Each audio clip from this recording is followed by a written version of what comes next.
কমলপুৰ সমষ্টিৰ অন্তৰ্গত বাৰেদোলাত জালি পুতুলি পূজা।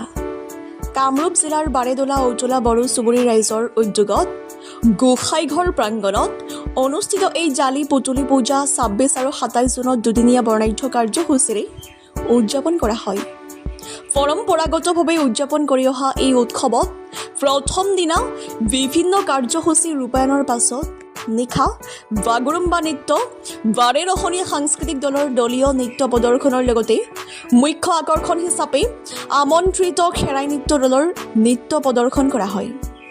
এই খেৰাই নৃত্য উদ্বোধনৰ বাবে আমন্ত্ৰণ কৰা হয় জ্ঞান মালিনী সতৰল সাহিত্য সভা শিঙাৰপাৰৰ সভাপতি দিলীপ হুজুৰীক। খেৰাই নৃত্য উদ্বোধনৰ প্ৰাক মুহূৰ্তত উদ্বোধক দিলীপ হুজুৰীক মূল গেটৰ পৰা সুন্দৰভাৱে উৎসৱস্থলীলৈ আদৰি অনা হয়। অনুষ্ঠান সন্দৰ্ভত দিলীপ হুজুৰী আৰু উদযাপন সমিতিৰ বিষয়ববীয়াই সংবাদ মাধ্যমৰ আগত মন্তব্য প্ৰকাশ কৰে। আমাৰ এই জালি পুতুলি বিয়া আৰু খেৰাই নৃত্য বড়ো জনগোষ্ঠীসকলৰ এইটো উৎসৱ। আমি সৰুৰ পৰা যিহেতু মোৰ জন্মগত এই বড়ো চুবুৰীৰ ওচৰতে, গতিকে মই সৰুৰ পৰা দেখিছোঁ জালি পুতুলিৰ বিয়া আৰু খেৰাই নৃত্য। আৰু ইয়াতে নহয়, অসমৰ প্ৰত্যেক অঞ্চলতে জালি পুতুলিৰ বিয়া খেৰাই নৃত্য প্ৰচলন হৈ আছে। আৰু আমাৰ এই বড়ো জনগোষ্ঠীসকলৰ জালি পুতুলিৰ বিয়াটো আমাৰ অসম চৰকাৰেও এইটো অনুষ্ঠান বিশ্বত ভাৰতবৰ্ষত লৈ যাবৰ কাৰণে প্ৰয়াস কৰিছে।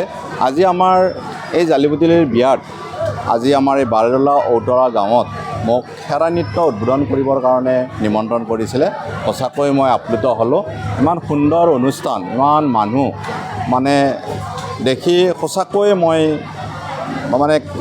এনেকুৱা অনুষ্ঠান মই বড়ো জনগোষ্ঠীৰ কম দেখিছোঁ। আৰু আপোনালোক সংবাদ গোষ্ঠী সকলোৱে আহিছে।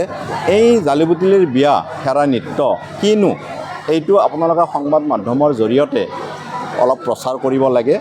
আমাৰ এই ভিতৰীয়া অনুষ্ঠানত এই জালি পুতুলিৰ বিয়া অনুষ্ঠান হৈছে। জালি পুতুলি বিয়া এইকাৰণে অনুষ্ঠান কৰে, অঞ্চল তথা আমাৰ গোটেই অঞ্চল মানে অসমৰ নহয় ভাৰতবৰ্ষৰে মংগলৰ অৰ্থে এই জালি পুতুলিৰ বিয়া অনুষ্ঠান কৰে। গতিকে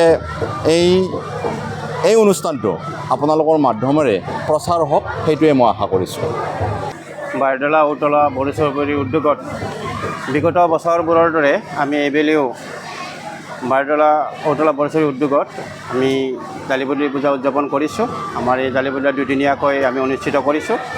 আমাৰ এই পূজা অতীজৰে পৰা চলি আহিছে।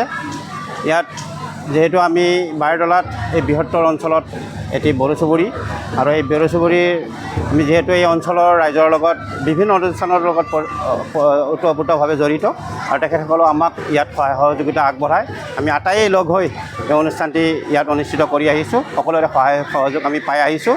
গতিকে পৰৱৰ্তী দিনবোৰতো তেখেতসকলে আমাক এনেধৰণৰ, আচলতে এই পূজা ভাগ কৃষিৰ লগত জড়িত। গতিকে আমি যেনেধৰণে বৰুণ দেৱতাক আমি পূজা কৰোঁ, কৃষিৰ সময়ত যিহেতু আমাক পানীৰ প্ৰয়োজন হয়, ঠিক তেনেদৰে আমাৰ আজো ককা বা আমাৰ পূৰ্বপুৰুষসকলেও এই পূজা ভাগ বিশেষভাৱে কৃষিৰ কাৰণে কৰি আহিছে। আৰু যিহেতু আমাৰ এই মা কামাখ্যাৰ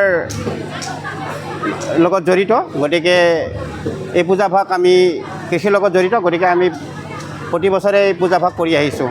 গতিকে আমি ৰাইজৰ সহায় সহযোগ খুব সুন্দৰকৈ পাই আছোঁ।